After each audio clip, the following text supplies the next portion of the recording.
Nuestro tema ahora son las aftas o los fuegos. La palabra afta deriva de una palabra griega que se traduce como prender fuego. Se pudo empezar a emplear en los inicios de la medicina para describir el dolor asociado al trastorno de la mucosa bucal, caracterizado por la aparición de pequeñas vesículas de contenido claro que al romper su cubierta de 1 a 2 días expone una úlcera de fondo amarillento sobre la mucosa muy enrojecida y muy sensible que después se limpia y se repara. Es una condición muy común entre cualquier tipo de población pediátrica.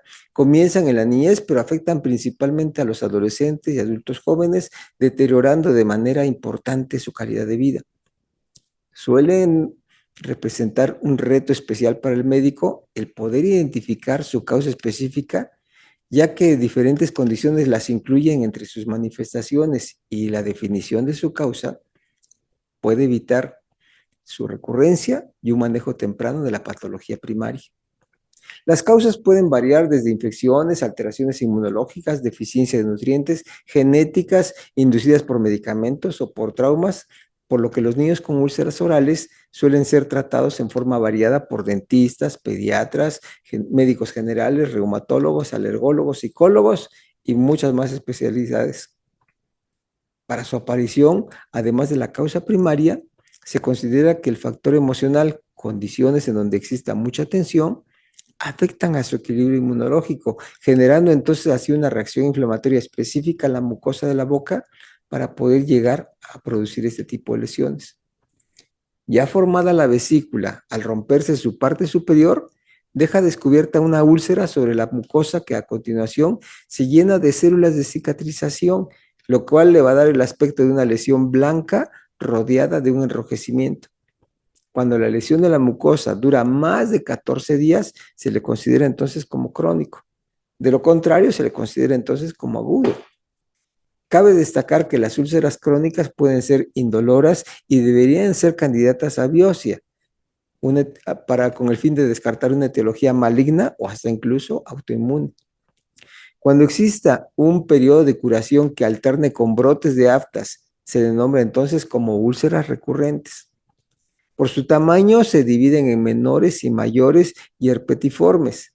Las de menor tamaño son las más comunes en los niños y adolescentes, hasta un 75%, que varían en tamaño de 3 a 10 milímetros de diámetro y típicamente involucran mucosa de los labios, mejillas, el piso de la boca, la región ventral y lateral de la lengua. Durante un episodio de aftas menores se produce un máximo de 5 úlceras y duran de 10 a 14 días antes que cicatricen. Las aftas mayores se considera que superan los 10 milímetros y son más profundas que las menores. Persisten por más tiempo, más de 6 semanas. Aparecen en la mucosa labial, en el paladar blando y parte posterior de la boca, que se llama istmo de las fauces. Y pueden dejar una cicatriz después de la curación.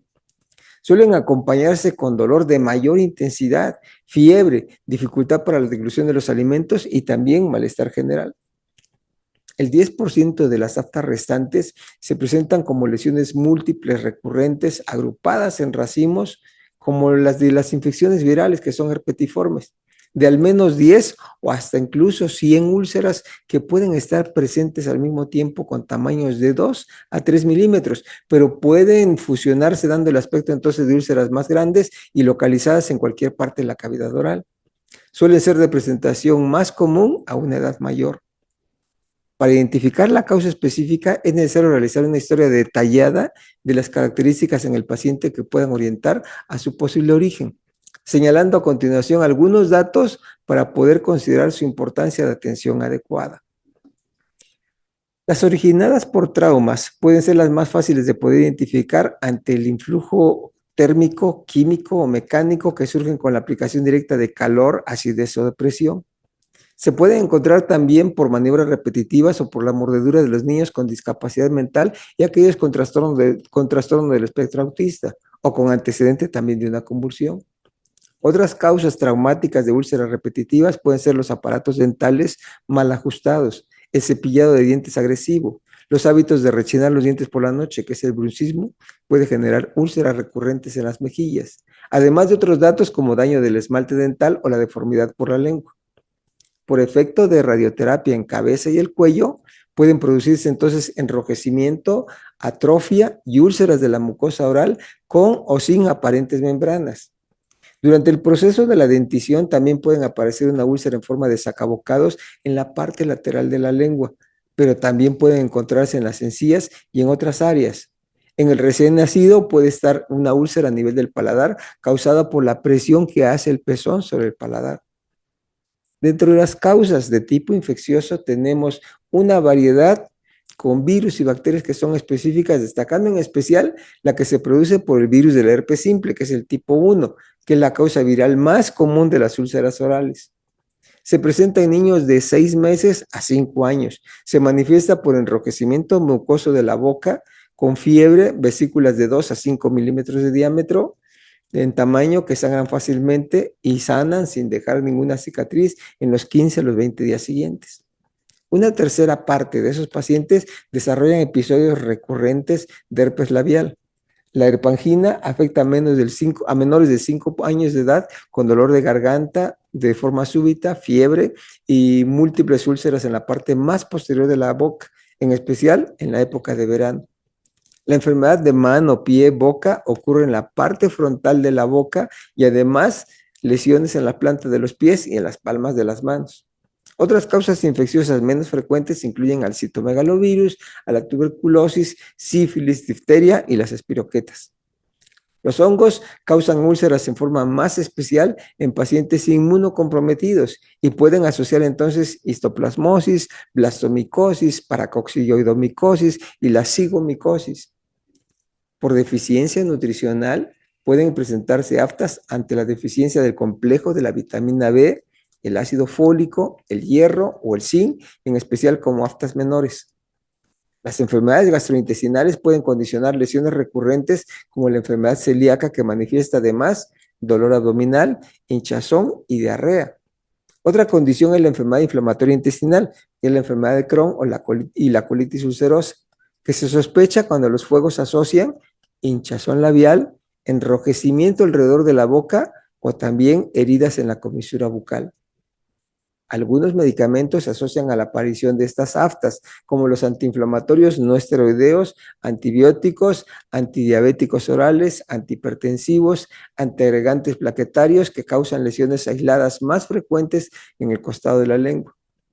Por mecanismo inmunológico inducido por medicamentos, tenemos al síndrome que se llama síndrome de Steven-Johnson, que se refiere a las sulfas, antiepilépticos o antibióticos que desarrollan lesiones dolorosas en la cavidad bucal y múltiples lesiones vesiculares o ampollosas en todo el cuerpo.